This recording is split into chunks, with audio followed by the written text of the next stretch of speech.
I never thought the happiest place on earth would become the place where my heart completely shattered. My name is Emily, and this is the story of how the man I loved and trusted stole from me, and how I got my power back in the most unexpected way. I'm from a small town just outside Orlando, Florida. For as long as I can remember, I've been the responsible one, the planner, the saver.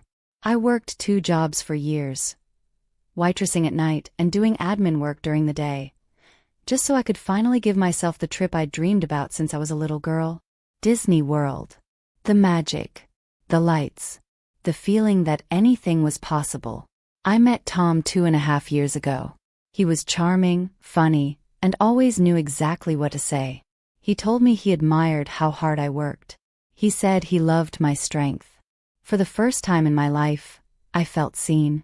We moved in together after a year, and 6 months ago, he started talking about our future. That's when the Disney idea came back to life. "Babe, let's do it," he said one evening, pulling me onto his lap.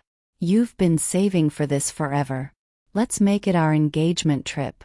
I was over the moon. I showed him my savings spreadsheet.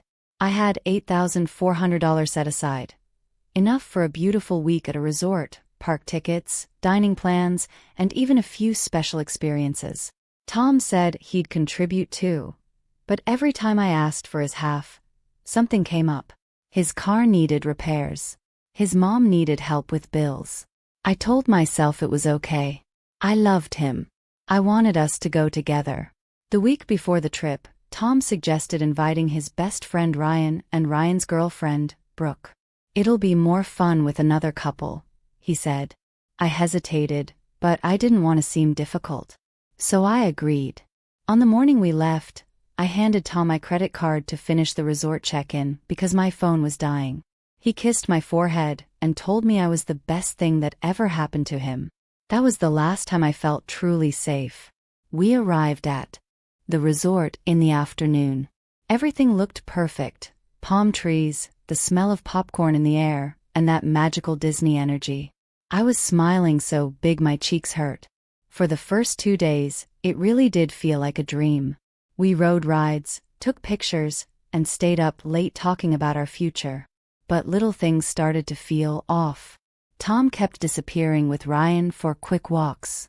Brooke was strangely quiet whenever I asked how much things cost. And when I checked my banking app on the 3rd morning, I noticed several large charges I didn't recognize. $487 at a fancy steakhouse the night before, when we had supposedly eaten at the resort. $1,200 on special experiences that I had never approved. $850 at a luxury boutique. My stomach dropped. I confronted Tom gently by the pool. "Babe, did you use my card for some things?" He laughed it off. "Relax, Eminência. I was just treating everyone. You're always so stressed about money. I wanted you to enjoy the trip without worrying." I wanted to believe him. I really did. But something in his eyes looked cold. That night, I couldn't sleep. I went to the balcony while Tom was snoring and opened my banking app again. That's when I saw it. Another charge. $2,300 for a VIP cabana and bottle service at a Disney Springs club. Posted just 20 minutes earlier. My hands started shaking. I quietly took my card out of Tom's wallet.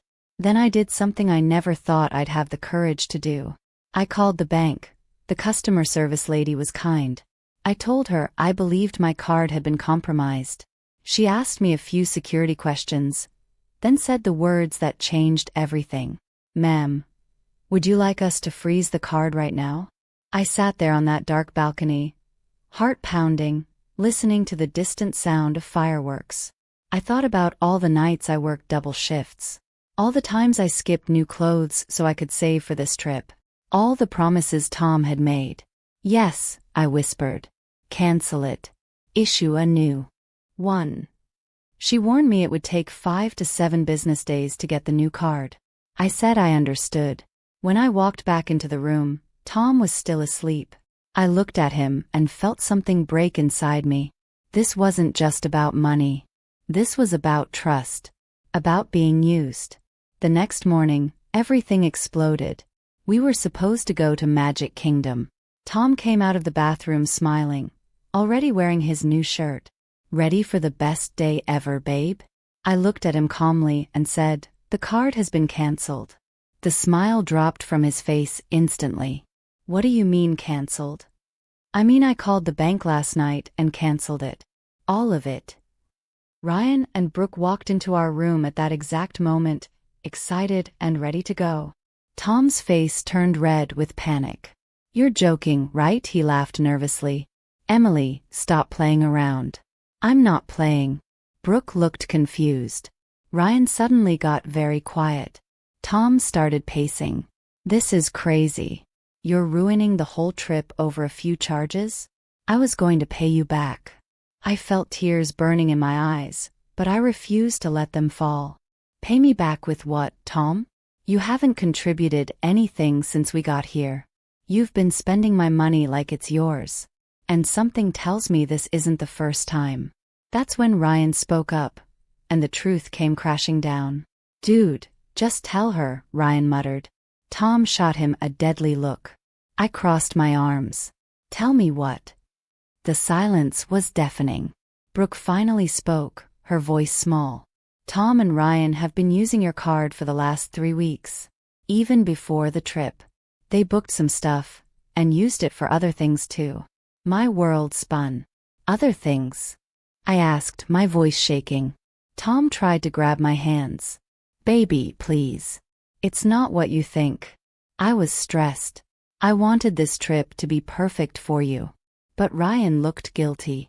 He wouldn't meet my eyes. I pulled away from Tom and sat down on the bed. The betrayal felt like someone had reached into my chest and squeezed my heart. All those late nights he said he was working. All the times my savings seemed to disappear faster than they should. The new watch he suddenly had 2 months ago. It all made sense now. He wasn't just using the card on this trip. He had been stealing from me for months. I looked at the 3 of them. The people I thought were my friends, my future family. You all knew, I said quietly. You came on this trip knowing my money was paying for everything. Brooke looked ashamed. Ryan stared at the floor. Tom started crying. Actual tears. He dropped to his knees in front of me. I'm so sorry, Emily. I messed up. I'll make it right. Please don't do this.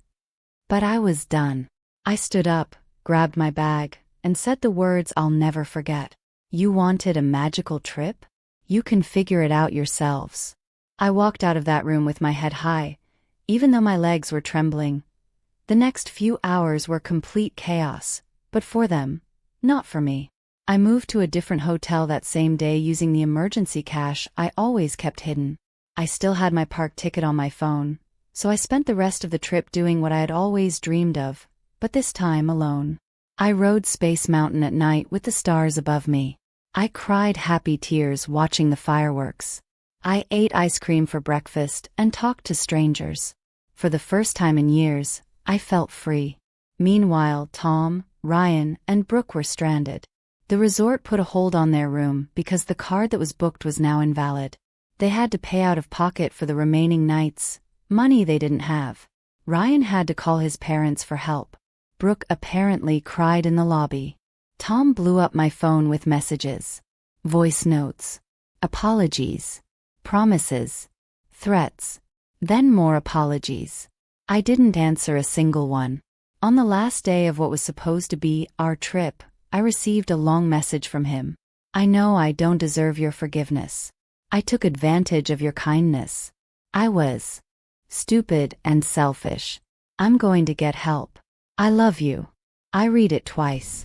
Then I blocked his number. When I flew back home, I changed the locks on my apartment the same day.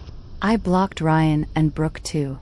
I filed a police report for the unauthorized charges before the trip and worked with the bank to dispute everything I could. 3 weeks later, I received most of my money back. Tom tried showing up at my job once. Security escorted him out. I never saw him again. Looking back now, almost a year later, I realized that canceling that card wasn't just about revenge. It was about choosing myself. It was about finally understanding that love should never cost you your peace, your savings, or your dignity. Today, I'm doing better than ever. I took a promotion at work. I started a small savings account again, this time just for me. And yes, I'm planning another Disney trip. Solo this time. And it's going to be even more magical. If you're watching this and you're in a situation where someone is using you, whether it's your money, your kindness, or your love, I want you to hear me. You are allowed to cancel the card. You are allowed to walk away. You are allowed to choose yourself, even if it feels scary in the moment. The pain of betrayal is real, but the freedom on the other side? It's even more real. Thank you for listening to my story. If it touched you, please share it with someone who needs to hear it. And remember, sometimes the most powerful thing you can do is simply say no more. This is Emily, signing off with a full heart and clear boundaries.